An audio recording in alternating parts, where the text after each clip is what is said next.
கொள்கின்ற கரிய நாள் அல்லவோ மங்கையின் வண்ணம் கண்ணின் விழி கக்கும் கனலை நான் சொல்லவோ கூற்றும் கூத்திங்க ஆடுமோ மெல்ல மாயங்கள் அழியுமோ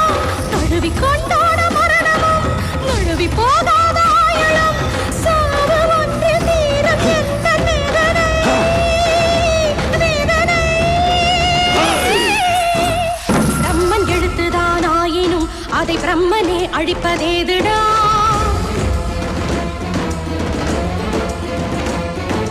தர்ம மார்க்கமே தப்பினால் அந்த தெய்வமே செய்யும் தீங்குடா